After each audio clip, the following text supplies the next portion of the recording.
My name is Boyd Bushman. I'm a senior scientist from Lockheed Martin. I have 27 patents. Approximately 13 years ago, I ran across a person who had been given a job by Dr. Teller. Dr. Teller was Oppenheimer's right-hand man, and even after Oppenheimer was thrown out of Area 51, Dr. Teller stayed there and was in charge of several programs. The person that I contact twice to 3 times per month is the head of that program now. And they continually update me on everything they possibly can. I do have a top secret clearance. I choose, however, for their purposes, not to use it because the intelligent ones of me and me actually believe that a great deal of information should be lifted up from those dark recesses of Area 51 and moved over so people can see it. So that's what began about 13 years ago. Since I am a scientist, I do not believe in theory. I basically say, follow the data, theory be damned. If something can't verify by a physical test that something is true, then I do not care to accept it in that I present. Therefore, everything that we present here will be data that comes directly from them through me to you. The subject of today there are those that are acquainted with the fact that there were Phoenix lights that occurred over Phoenix about 2 years ago. They were photographed, and those really turned out to be just blobs across the Phoenix sky. It turned out to be that a very dear friend of mine took his wife up a mountain on Valentine's Day, and they took a photograph of Tucson. Turned out to be, when they developed the film, there were a total of 5 UFOs across Tucson proper. And this is Tucson as they saw it. Can you get that? So here's the picture of Tucson as he had it. Then, as he developed further, notice that there are 5 very distinct UFOs along the top of the mountain. Mm-hmm. One of them is even canted a bit, about 45 degrees. Now, the person that took the film said that he had a mothership underneath and one up high. This shows the high one. Mm-hmm. I don't know if I know that I can buy the ship. My name is Scott Faree. I live in Vail, Arizona. A friend of mine who manages a nonprofit in Tucson asked me to take some photos for him for his website. And he was looking for a sunrise picture of kind of the skyline of downtown Tucson. So I had gone out actually on Valentine's Day evening. I dragged my wife up to A Mountain so that I could go up there and just block out some shots, kind of plan the photos that I was ultimately going to take for that website.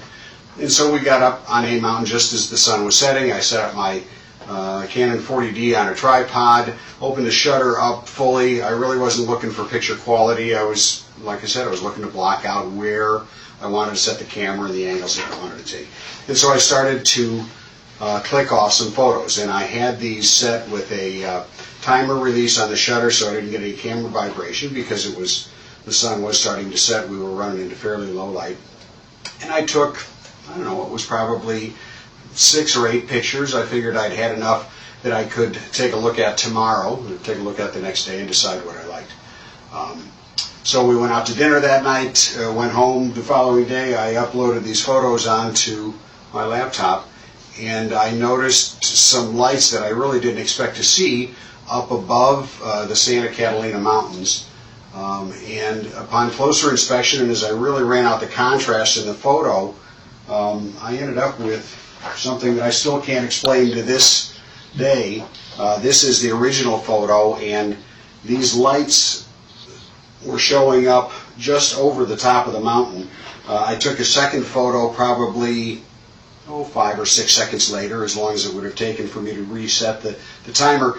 And in fact, this group of lights was in a much more narrow band, and now about, well, I don't know, I can't really say distance-wise, but they'd moved quite a ways from where that original grouping had taken place. So I still have no explanation for the camera, or for the pictures. These images, these lights have not shown up in any other photos that I've taken.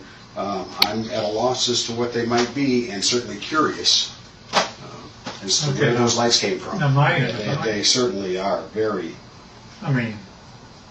similar images. Here's up and flying. Let me go through now on the ships.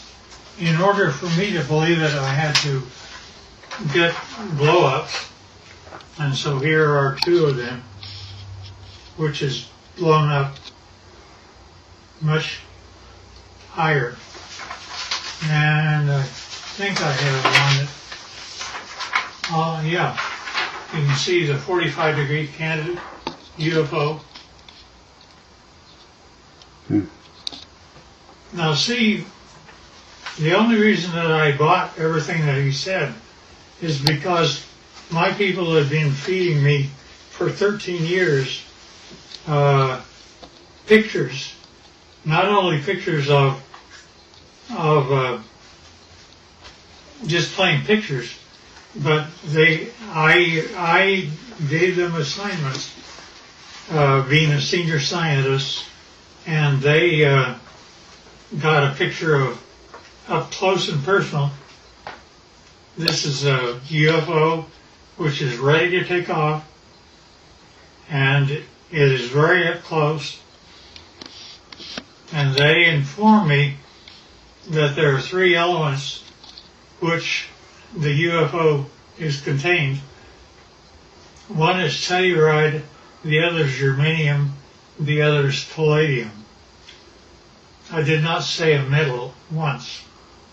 And not only that, but the things pick up and fly using anti-gravity. Now, that's one picture. Here's another picture.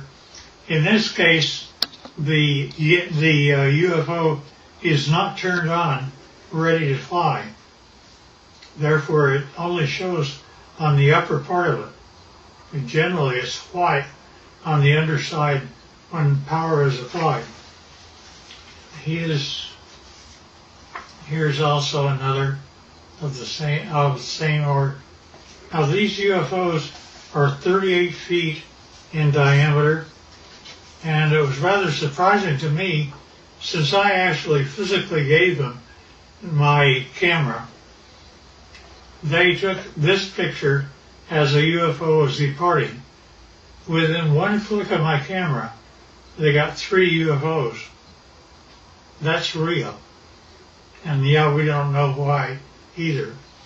Now also, when UFOs come in, they like we have a heads-up display for our pilots. They do too. This is what their pilots see in order to tell them how to come to Area 51 and land. And not only that, they can go to a vertical hole in a mountain over 51 and go down a shaft. They don't have wheels. They don't have anything like that. They take off by going up straight, and then not only that, but they travel extremely rapidly. Their home planet is Quintonia, which is 68 light years from us. They, to my surprise, when I asked them how fast they take to get from that, it should be 68,000 years to make it according to Einstein. But they're able to make it to us in 45 years. So I gave them an assignment to photograph the planets from space as they were coming back. And they did that. And you see Jupiter and Saturn and Mars and Earth as it's seen by UFOs. And here's another. Now, we aren't going through motherships or anything like that. Nevertheless, those are the UFO. Now, when they actually get powered up and actually start traveling, it turns like this. You do not hear sound. They're up. They travel like that. They look like that, and they travel extremely rapidly. Now, the question is who are they? Here's another one that's, you see the bottom, how it's all white? It's turned on. Here's also the bottom turned on. Strangely enough, I asked them to take pictures of the power unit on the bottom, up close and personal. They gave me this. I don't know what this means. That's when my camera actually looks into the power center of the UFO. Now, I asked them to tell me about who was flying these things. He therefore said, fine, they're approximately 5 feet, 4.5 to 5 feet tall. They had one or two of them around it that were 230 years old, and we have a total of at least 18 that exist and operate with our facility as Teller set it up. Now notice the eyes are different, nose are different, but they do have 5 fingers, 5 toes, 2 eyes, and rather strangely enough, I asked him how they communicate. He says, well, it's like this, Boyd. You all of a sudden have a question in your mind. You walk into a room with one of them, and all of a sudden you find yourself giving the answer to your question in your own voice. They're able to use your own voice by telepathy to talk to you. And I said, fine. Now that's how they look front.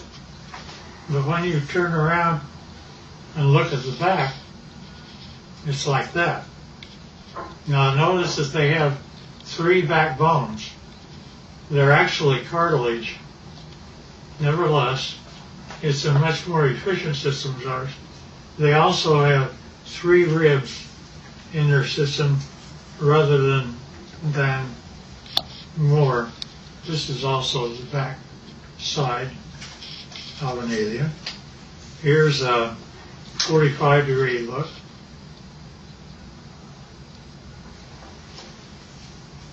And here's the back of the head. Notice the veins, no hair. And now when we talk about aliens, I pushed the issue, and he said, well, there's kind of 2 groups of aliens. he divided them, they divide them into two groups. One group he calls, it's like you have a ranch. And you have a ranch and you find that one group are your wranglers that know how to wrangle your cattle. There are others are rustlers, ones that steal your cattle. And indeed, that the two groups do act differently.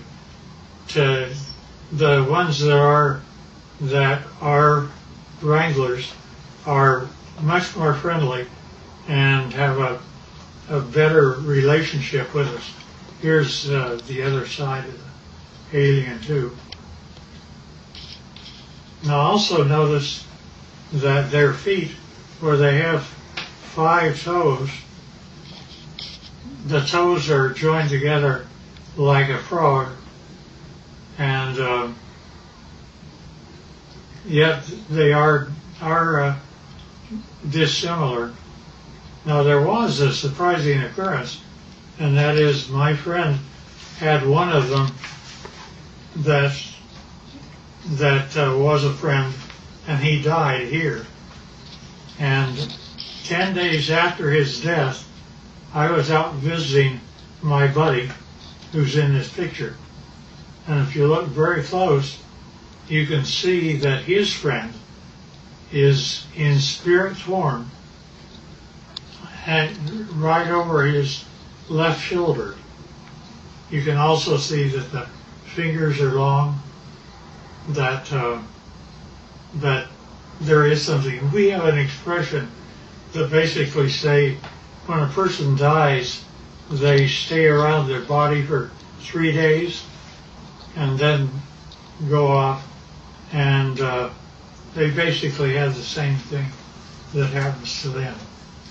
Now, with respect to the alien craft, we have American citizens which are suited up like this, and they are working on UFOs 24 hours a day, and we're trying to learn what to do.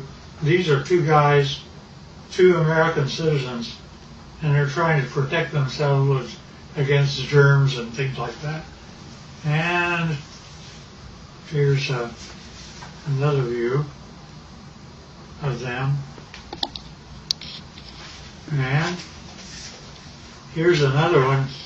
There's an upper part of a UFO and a lower part of a UFO. This is the upper part, and it's just one of them up there. They have, generally we give them suspenders so that if they start floating, they don't have gravity on the inside. Somebody can grab them and pull them over to the side. And this is the home planet that they come from, which they call Quintonia. Now notice that the hand, that's an alien hand. Notice that that the fingers are longer than ours by quite a bit, about 30% longer, and that's just the way they're put together. Now, at any rate,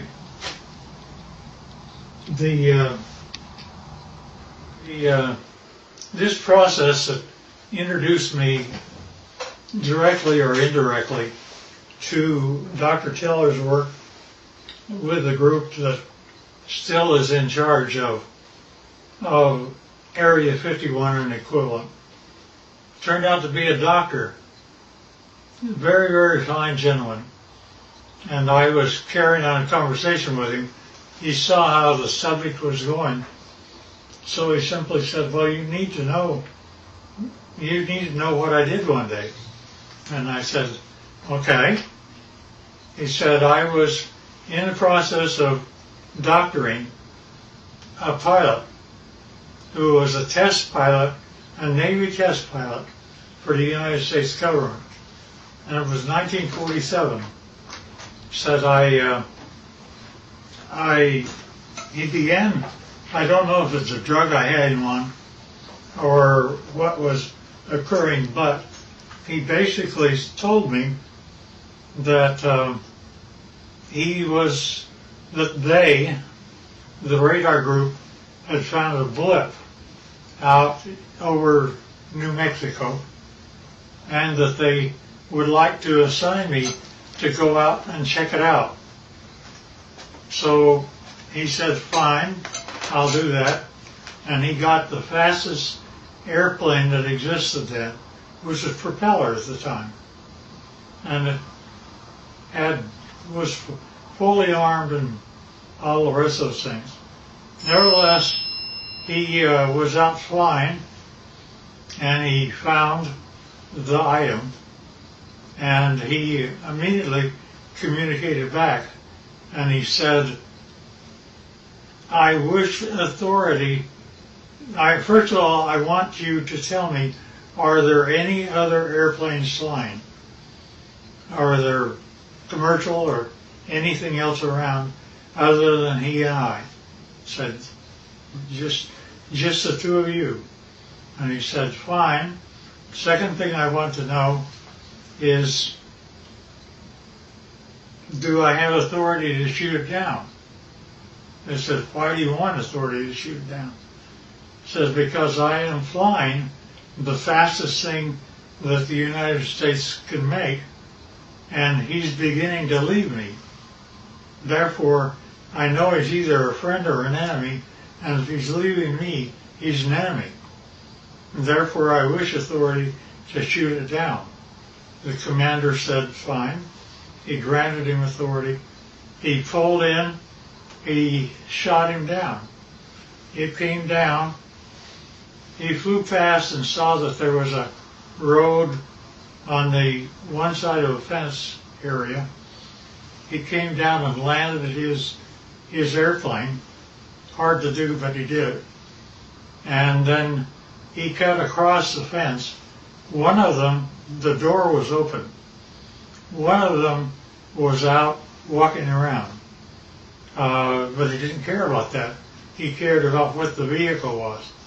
So he went over, and rather strangely enough, when he ducked down, because they're only 5 feet high, he saw that he could see through the walls. Not only that, but as he stepped in, the floor was spongy. He looked at the three that were there, and they were dead. He knew they were. He'd killed them. But he also knew that the military would come, and he had put up with those guys for a long time. So he went back across the barbed wire fence, got in his airplane, and took off. Therefore, he was never briefed out at all. And he didn't give my friend authority to allow me to know what his name was. I know, but I won't reveal it. Both of them should have been gone for a long time. Nevertheless, so when I got up with my contacts in Area 51, I brought up that story, and they said, well, that's totally true, but we can't say it, you can. And that's how they've kept me all this time, is I can talk about it, but they can't. I do, because of some very good reasons, keep things within control, but I don't want us to fall behind the Russians and Chinese. And the problem I have is that Area 51 is working with both the Russians and Chinese right now. And trying to make UFOs, they have, there's been a total of 39 United States citizens that have lost their lives trying to reverse engineer UFOs. And Well, the last one I heard of was a year and a half ago, where we lost 19 lives in one test. They actually wanted to bring various flying craft near the UFO, and the UFO defended itself, and 19 of our people died. Now, they kept giving me things rather than, they would give me pieces of UFOs, and I would come to my laboratories. I had the laboratories of Lockheed and every place else, so I would do that, but I would get pieces of UFOs. For example, I have 3 little pieces of UFOs down underneath the thing that looks like a quartz crystal. Notice that that is my hand, and it is giving weight. It says that it weighs 100 grams.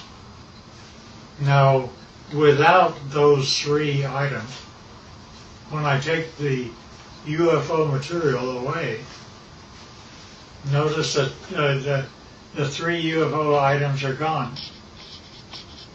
But also notice that the weight of the crystal is now 650 grams. The implication here is that if I were to take the pieces of UFO and put them underneath an average man's scale, he would weigh 45 pounds.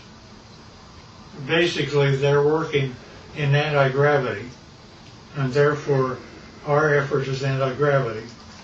Now, not only that, but we take these same pieces of items, and I go to a standard voltmeter, and notice that in my voltmeter I am getting a total voltage of 249 volts out of one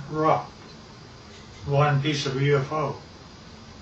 Not only that, but the team took a piece of UFO and connected it up like this and was able to have a complete laboratory operate for 6 months with heavy equipment. And it goes all the way up to 12 amperes. And since you didn't really get this before, here's the foot with the toes joined together. And this is a better view of the same. Now notice also, this is the body of an alien, and where we have 6 ribs that are connected together, they have 3. And the total height is less than 5 feet. And they still look like this, not like you and I.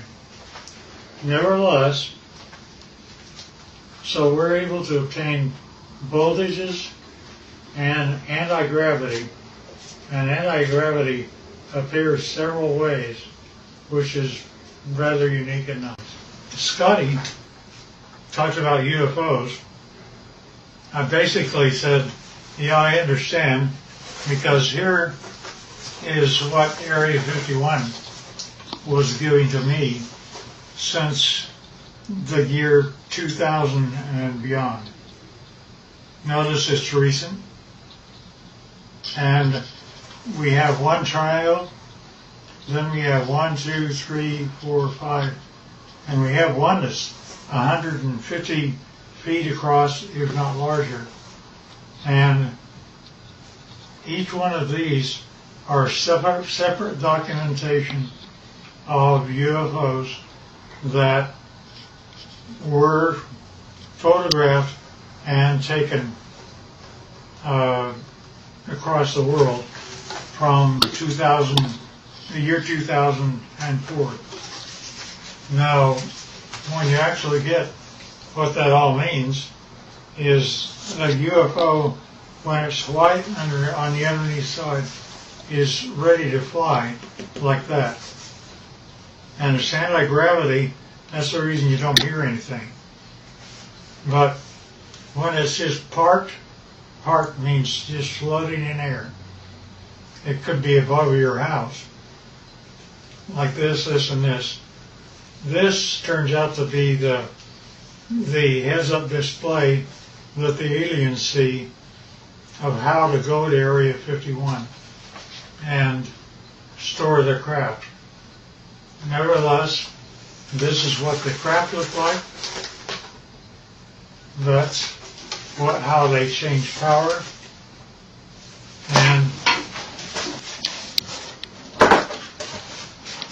And notice that here's an egg-like thing, but it's standing on end only because it has no gravity itself. And that is a piece of UFO germanium. And this little dot is a piece of neodymium magnet, which is above the germanium, and it's floating all by itself. And that, again, is a UFO. And we don't know why, but the crystal appears to be colored rose, and we can't figure out why yet. There's a whole batch of analysis that we're having to do. Alien, side view, front view, top view, line.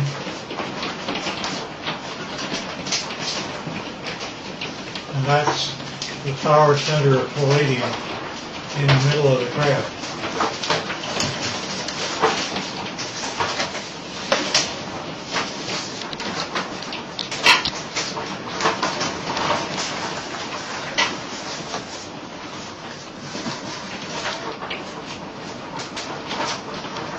In case I missed anything.